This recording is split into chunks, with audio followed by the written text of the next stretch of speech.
రెండు శరీరములుగా నడయాడతారు. కానీ మరొక్కరే అయి ఉంటారు. ఈయన మంగళములు ఆవిడితో, ఆవిడ మంగళములు ఈయనతో ముడిపడిపోతాయి. వారు రెండు కాదు. అందుకే కనీసం బాహ్యంలో కూడా దంపతుల మధ్యలో నడవం. ఒకవేళ ఆయన అటు ఈవిడిటు నించుంటే బయటికి వెళ్ళవలసి వచ్చింది అనుకోండి, అమ్మా అటు వెళ్ళండి అని ఆయన పక్కకి చేర్చి మనం బయటికి వెడతాం. అంటే ఇద్దరూ ఎప్పుడూ అలా కలిసి ఉంటారు. బయటికి శరీరములు విడివడి ఉన్నా మధ్యలోంచి మనం వెళ్ళాం, పక్కకి చేర్చేస్తాం. అంటే అంతగా కలిసి ఉన్నవారు. అసలు నిజంగా మాట్లాడాలంటే ఆయన అనుగ్రహాన్ని పొందాలంటే ఆవిడ స్తోత్రం చేయాలి, ఆవిడ అనుగ్రహాన్ని పొందాలంటే ఆయన స్తోత్రం చేయాలి. అందుకే శంకరాచార్యుల వారు సౌందర్యలహరి ప్రారంభం చేస్తూ సౌందర్యలహరి అమ్మవారి మీద స్తోత్రం. అమ్మవారిని పొగిడి మొదలుపెట్టలేదు. శివశక్త్యాయుక్తో అంటూ శివశబ్దంతో మొదలుపెట్టారు. ఎందుకని? అయ్యవారి పేరెత్తితే అమ్మవారు పొంగిపోయి తన యొక్క స్వరూపం ఏమిటో శంకరాచార్యుల వారి చేత స్తోత్రం చేయిస్తుంది. ఆయన పేరెత్తకుండా ఆవిడ్నే పొగిడారనుకోండి, ధూర్తుడు ఎవర్రా మహాపతివ్రతని ఆయన్ని పొగడకపోతే నేను నా స్వరూపం తెలియజేస్తానా అని ఆమె ప్రకటనం కాదు. అందుకే ఇప్పటికీ పెద్దలు ఒక మాట చెప్తారు, సౌందర్యలహరి బాగా అర్థం కావాలంటే శివానంద లహరి చదివి సౌందర్యలహరి చదవండి అంటారు. ఆమె ఎప్పుడూ పరమశివునికి సంబంధించినటువంటి స్తోత్రములనే వింటూ ఉంటుంది. విపంచాగాయంతి వివిధమపదానం పశుపతే అంటారు శంకరాచార్యుల వారు సౌందర్యలహరిలో. సరస్వతీదేవి వీణ మీద వాయిస్తే అమ్మవారి మీద వైభవాన్ని వాయించదు. పాట పాడుతూ వీణ వాయించేటప్పుడు పరమశివుని యొక్క వైభవాన్ని వర్ణిస్తూ పాట పాడుతుంది. అప్పుట అమ్మవారు పొంగిపోయి మా ఆయన ఇంత గొప్పవాడని ఇలా కళ్ళు అరమోట్పు కన్నులతో ఇలా ముఖం కదుపుతుంది. ఆ వీణానాదం వింటూ ఇలా కదుపుతుంటే ఆవిడ చెవులకు ఉన్నటువంటి ఆభరణములు ఇలా కదులుతుంటే అద్దాల్లాంటి బుగ్గల్లో ప్రతిబింబాలు పడతాయిట. తాంబూలం ఇచ్చిన తర్వాత అమ్మవారికి ఒకసారి ధ్యానంలో అలా చూస్తారు. వీణానాద నిమీలితర్ధనయనే విప్రస్థ చూళింబరే అని అలా చూడగలిగిన వారికి సరస్వతీ కటాక్షం అని. కాబట్టి అమ్మవారి తాంబూల చర్వణం అంత గొప్పది. పతివ్రతగా సువాసినికే అధికారం తాంబూలం వేసుకోవడానికి. అందుకే సభర్తృక అని గుర్తు ఏంటంటే మధ్యాహ్నం తాంబూల చర్వణం చేస్తుంది స్త్రీ. అమ్మా మీ ఇద్దరు పైకి అలా రెండుగా ఉన్నారు, కానీ మీరు ఒక్కరే.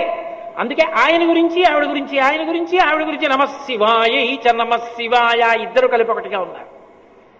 అలా మన దాంపత్యం కూడా ఉండాలి అంటే, మనం కూడా అలా పండాలి అంటే, మన తర్వాత కూడా ఒరే వాళ్ళల్లా బతకండ్రా అని చెప్పుకోవాలంటే, పెళ్ళవగానే నవదంపతుల్ని తీసుకెళ్లి వాళ్ళకి దండం పెట్టించి అక్షతలు వేయించండ్రా అనాలంటే, ఎవరింట్లో ఉన్న బిడ్డ పుట్టగానే ఆవిడ కట్టి విప్పిన చీర పట్టుకొచ్చి వెయ్యండ్రా పసిపిల్లాడి కింద అనిపించుకోవాలంటే అదిగో ఆ స్తవం చెయ్యాలి, ఆ స్తోత్రం చెయ్యాలి. వాళ్ళ అనుగ్రహం ఉంటే తప్ప సిద్ధించదు ఆ దాంపత్యం. అందులో ఒక్క మొదటి మాట ఇవాళ ప్రస్తావించి విడిచిపెట్టేస్తాను. చాంపేయ గౌరార్ధ శరీరకాయ. శంకరాచార్యుల వారు ప్రారంభం చేస్తూ అమ్మవారి యొక్క బట్ట రంగుని లేదా అమ్మవారి యొక్క రంగుతో మొదలుపెట్టారు. అమ్మా నువ్వు సంపంగి పువ్వు రంగులో ఉన్నావమ్మా. సరే బాగుంది కానండి, మీరు ఇప్పుడే ఏమన్నారు? శివుడి గురించి మాట్లాడితే ఆవిడ సంతోషిస్తుంది అన్నారు కదా. దాంపత్యంలో మొదటి లక్షణం పతివ్రతకి భర్తృస్తోత్రం కదా, ఆయన్ని పొగిడితే కదా సంతోషించాలి. మరి శంకరాచార్యుల వారు అమ్మవారి రంగులు వర్ణిస్తూ ఎందుకు మొదలెట్టారు? ముందుకి కర్పూర గౌరార్ధ శరీరకాయ చాంపేయ గౌరార్ధ శరీరకాయై అని కదా ఉండాలి శ్లోకం. మరి ముందు అమ్మవారిని పొగుడుతూ ఎలా మొదలెట్టారు?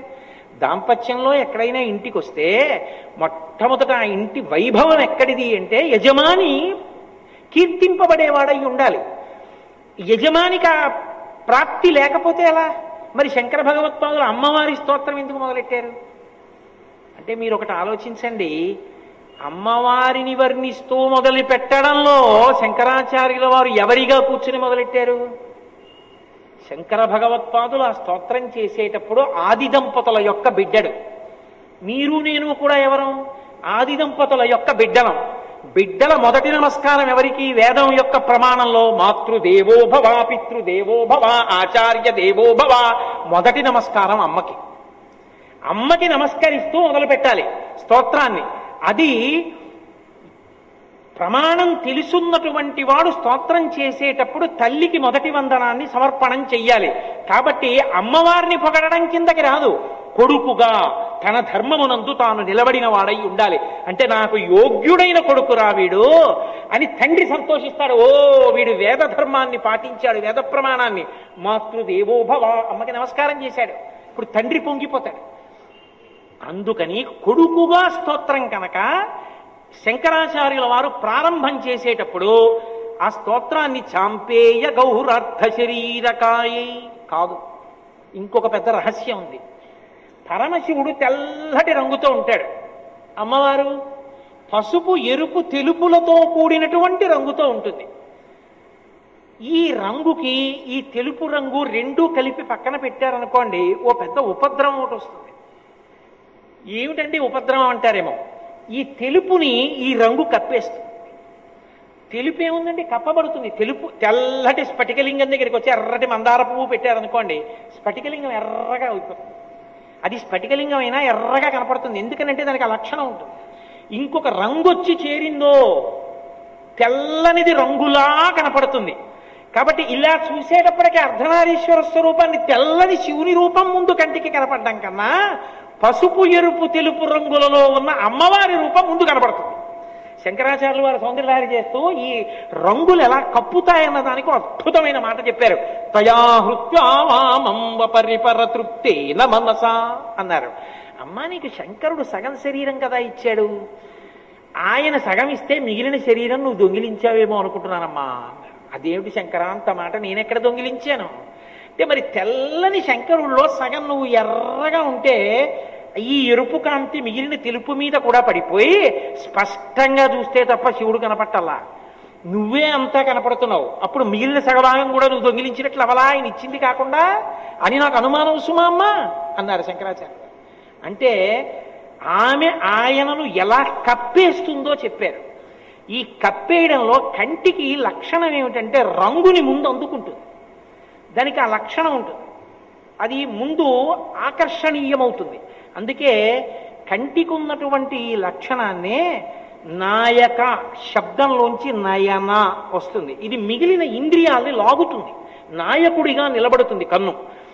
ఏదో నేను ఇలా చూస్తూ అలా చూశాను అనుకోండి, అలా చూసేటప్పటికి ఒక మహాత్ముడు నా కంటికి కనపడ్డాడు అనుకోండి, వెంటనే ఆయన మహాత్ముడు రా అని మనసు కడుతుంది.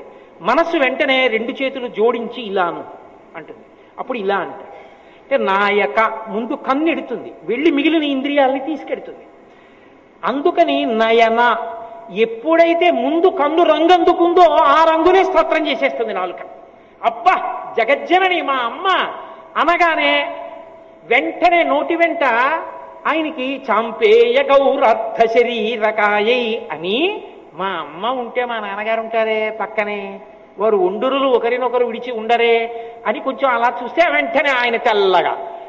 అప్పుడు వెంటనే మళ్ళీ కర్పూర గౌరార్థ శరీరకాయ.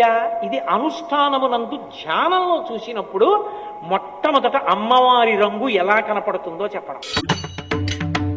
జగజ్జనని మా అమ్మ అనగానే వెంటనే నోటి వెంట ఆయనకి చాంపేయ గౌరార్థ శరీరకాయై అని, మా అమ్మ ఉంటే మా నాన్నగారు ఉంటారే పక్కనే, వారు ఒండురులు ఒకరినొకరు విడిచి ఉండరే అని కొంచెం అలా చూస్తే వెంటనే ఆయన తెల్లగా.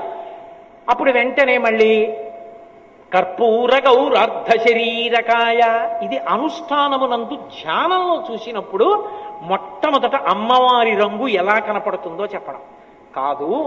దాంపత్యపరంగా కీర్తనం చేసినప్పుడు అమ్మవారు అయ్యవారిని ఎంత కప్పిదాచుకుంటుందో చెప్పడం. కామాక్షి అని మనకి కంచిలో అమ్మవారు ఉంటుంది. ఆ కామాక్షి ఉన్నటువంటి క్షేత్రంలో కాంచీపురంలో శివలింగానికి ఒక్కదానికే ఒక లక్షణం ఉంటుంది, కుచకం కనముద్రితం అంటారు. అక్కడ ఉన్న సైకత లింగాన్ని అమ్మవారు కౌగిలించేసుకుని అసలు ఇంకా శివలింగం కనపడకుండా ఇలా దాచేసుకుంది.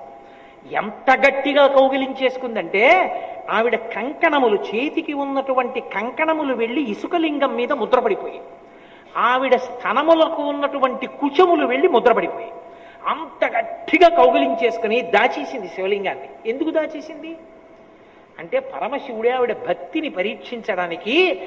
అదేమిటంటే అలా పరీక్షిస్తాడా అనుకోకండి, లోకానికి తెలియ చెప్పడానికి. అది రెండో మాట అవుతుంది. నదిని ప్రవహింపచేశాడు వరదతోటి. నది వస్తోంది, అది సైకత లింగం.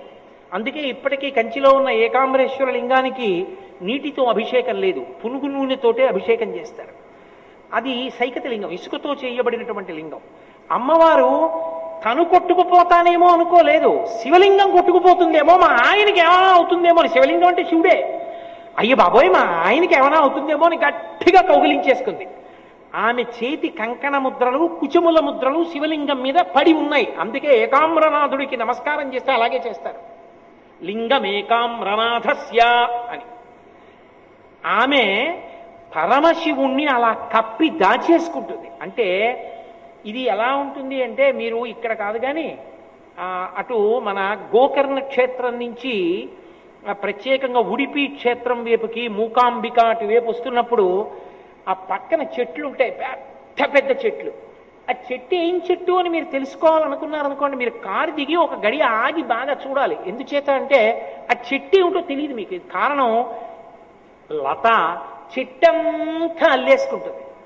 ఈ చెట్టంతా అల్లేసుకునేటటువంటి లత యొక్క స్వరూపం ఎలా ఉంటుందంటే, ఎవరో కనురాపు తగిలేటటువంటి వాళ్ళు, అలా చూసే లక్షణం ఉన్నవాళ్ళు, భర్త ఏదో ఉత్తరీయం ఒకటి వేసుకుని కూర్చునుండగా అలా చూస్తున్నారనుకోండి, ఎక్కడ ఆయనకి దృష్టి తగిలేస్తుందో అని అవసరం ఉన్నా లేకపోయినా ఉత్తినే పమిట దులుపుకుంటున్నట్టుగా పమిట జాపి భర్తని దాచేసుకున్న అనువర్తించగలిగినటువంటి ప్రేమ కలిగిన భార్యలా తీగలు చెట్టుని కప్పేస్తాయి.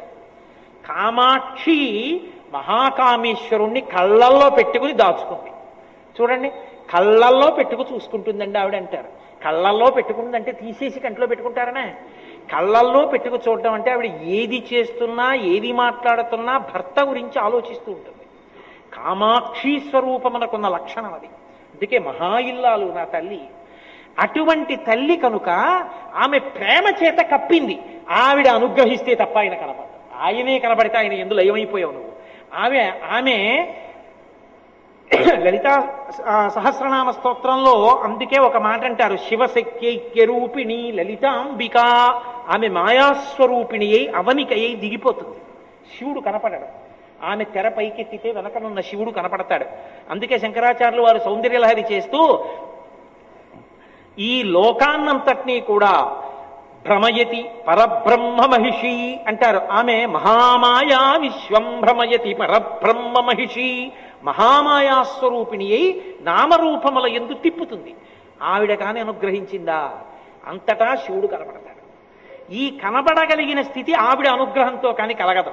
కాబట్టి అమ్మా నాకు శివుడు కూడా కనపడేటట్టు అనుగ్రహించమ్మా. అందుకని ఉపాసన పరంగా శివదర్శనం కలగాలంటే ఆవిడ అనుగ్రహంతోనే కలగాలి. జ్ఞాన సంబంధరని దక్షిణ దేశంలో 63 మంది నాయనార్లలో అగ్రస్థానం అలంకరించిన వారు, వయసు చేత అప్పర్, జ్ఞానము చేత జ్ఞాన సంబంధర్. ఆ జ్ఞాన సంబంధర్ అంత గొప్పవారు అవడానికి కారణం శీర్గాళి అని ఒక క్షేత్రం. అక్కడ మంటపంలో కూర్చున్నాడు తండ్రి గారు. సంధ్యావందనానికి వేళ అయింది. ఆ కోనేట్లో ములిగి ఆయన స్నానం చేసి అర్ఘ్యం ఇవ్వడం కోసమని కొడుకుని అక్కడ కూర్చోబెట్టి వెడుతుంటే కొడుకు ఏడిచాడు, నానా నానా నానా అని.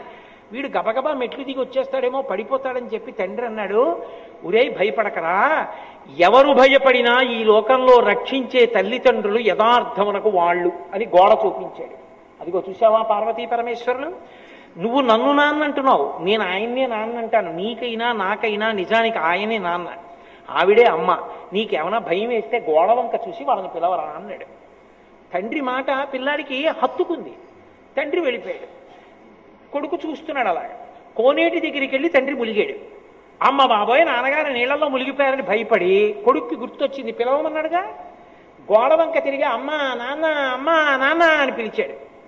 పిలిచేటప్పటికి పరమశివుడు అన్నాడు, మనకైతే గోడ మీద బొమ్మ, ఆయనకైతే గుండెల్లో అమ్మ. శివుడు అన్నాడు, పిలుస్తున్నా నాన్న అమ్మ నాన్న అని. ఎక్కువ నది వాహనం పెడదాం అన్నాడు. చెంగునెక్కి కూర్చున్నాడు. గబగబా వచ్చాడు మంటపంలోకి.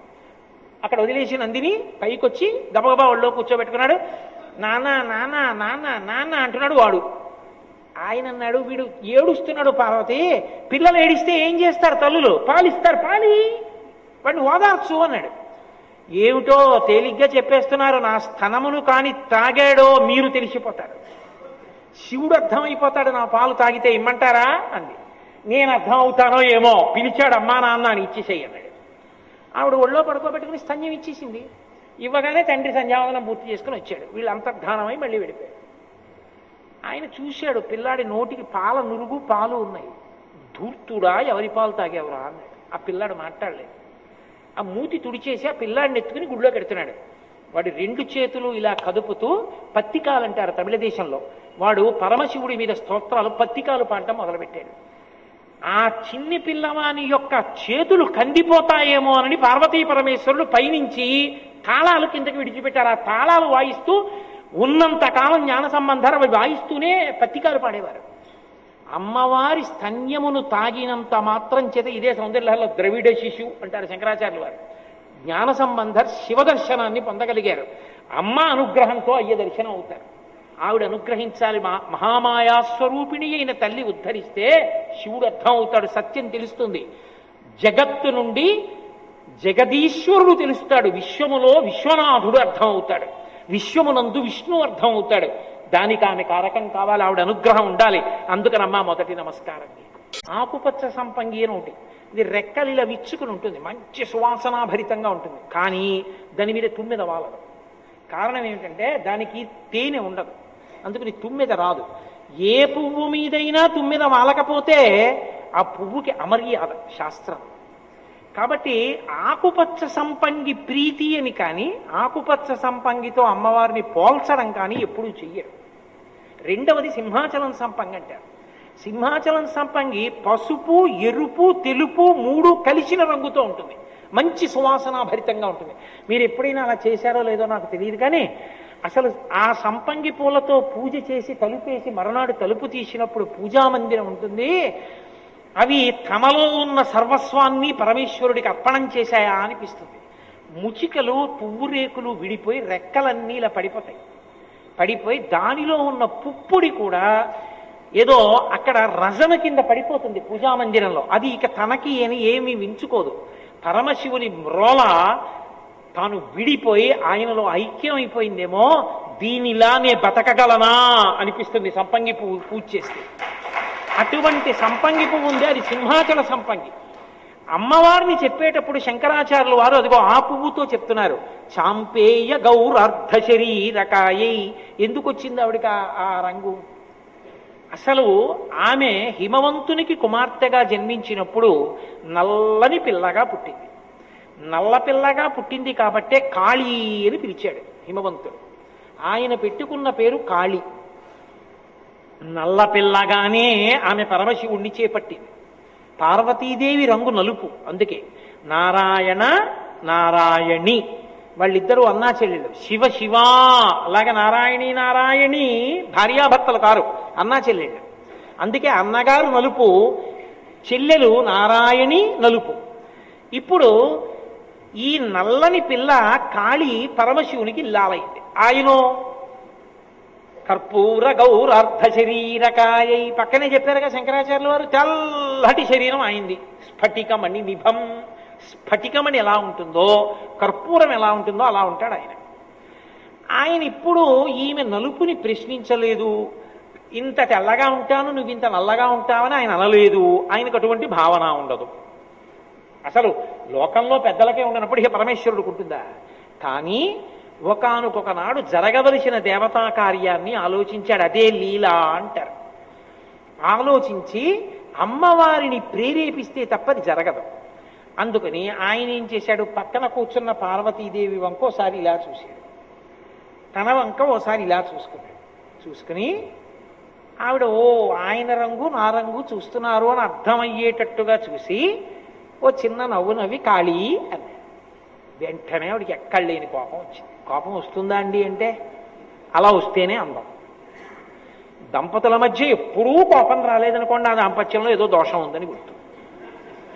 దంపతులు అన్న తర్వాత ఎక్కడో చిన్న అలక రావాలి, ఎవరి ముందు మాట్లాడుకోవాలనుకోవాలి, కొంచెం కోపం నటించాలి, ఆ తర్వాత కలుసుకోవాలి, అదో మాధుర్యం. అది ఆది దంపతుల మధ్య కూడా ఉంటుంది.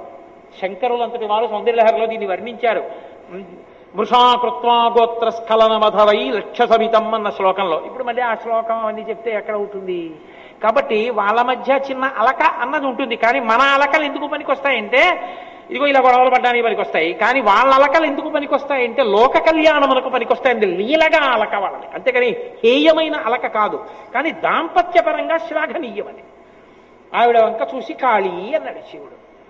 వెంటనే ఆవిడకి అర్థమైంది, ఓహో స్వామి, మీరు తెల్లగా ఉంటారు, నేను నల్లగా ఉంటాను. అంటే ఒక్క విషయంలో నేను మీకు తగినదానను కానన్న భావన మీ మనసులో ఉందన్నమాట. మీరు బయట పెట్టలేదు ఇన్నాళ్ళు. బయట పెట్టకుండా నా పట్ల మీరు ఎంతో సంతోషంగా ఉన్నట్లుగా నటించిన మహానటుడు మీరు. సంధ్యానృత్యం కాదు, నాతోనే నటించారు ఇన్నాళ్ళు. కాబట్టి నేను కూడా మీ మనసు పొంగిపోయే రంగు పొందుతాను, ఈ నలుపు రంగు వదిలేస్తానండి అని ఆవిడ వెళ్ళి తపస్సు మొదలెట్టింది. తపస్సు మొదలెడితే అయోమయానికి గురైన వాడు ఎవరంటే బ్రహ్మగారు. ఆయన వచ్చాడు. ఎందుకు అయోమయం వచ్చిందంటే ఆయన వచ్చి అన్నాడు, అమ్మా నీ తపస్సు ఎందుకో నాకు అర్థం కాలేదు అన్నాడు. ఆవిడంది, ఏమీ లేదయా, పరమేశ్వరుడు నా వంక చూసి కాళీ అన్నాడు. నా రంగు నలుపని కదూ, నేను ఒక అద్భుతమైన రంగు పొందాలని తపస్సు చేస్తున్న ఆయన మనసు ప్రీతి పొందాలి నా రంగు చూసి. ఇంకెప్పుడు నన్ను ఆయన కాళీ అని ఆయనకన్నా నేను రంగు తక్కువదాన్నన్న భావన ఆయన మనసులో ఉండకూడదు, అందుకు వచ్చాను. ఆయన అన్నాడు, అంతవరకు బాగానే ఉందనుకో అమ్మా, వాంఛితార్థ ప్రదాయిని, లోకంలో అందరికీ కోరికలు తీర్చేదానివి నువ్వా? నీకెవరు తీర్చాలమ్మా కోరిక? నువ్వు తలుచుకుంటే ఆ నలుపు పోయి నీకు కావలసిన రంగు పొందలేవా? మరి ఎవరి గురించి తపస్సు చేసి ఎవరి అనుగ్రహంతో నువ్వు రంగు మార్చుకోవాలనుకుంటున్నావు? తల్లి, నేను ఒక్క మాట చెప్తాను, చెయ్యి అన్నాడు. ఏం చేయమంటావండి? నీకు నలుపు మీద కదు విరక్తి వచ్చింది, ఇప్పుడు నీ నలుపుతనాన్నంతటినీ వదిలిపెట్టు. నీ శరీరంలో ఉన్న నలుపు రంగునంతటినీ కూడా నేను వేరొక శరీరానికి ఇస్తాను. నీలోంచి వచ్చినటువంటి ప్రతిబింబ స్వరూపమైనటువంటి వేరొక శరీరానికి ఆ నలుపు రంగు తొడుగుతాను. ఇప్పుడు ఈ నల్లటి పిల్ల దేనికి పనికి రావాలంటే, నువ్వు ఆయన ఇల్లాలివి, కానీ నీలోంచే విడిచిపెట్టబడిన నల్ల రంగుతో కూడుకున్న పిల్ల కన్యక, ఆమెకి ఇంకా పెళ్లి కాలేదు. ఆ కన్యక కాళీ రూపంలో నల్లగా ఉన్న ఆ పిల్ల శుంభ నిశుంభుల్ని చంపాలి. అందుకునమ్మా కన్యక చేతిలో చచ్చిపోతానన్నాడు కాబట్టి ఆ నలుపు రంగు వదిలిపెట్టు అన్నాడు. ఆమె నలుపు రంగు వదిలిపెట్టింది.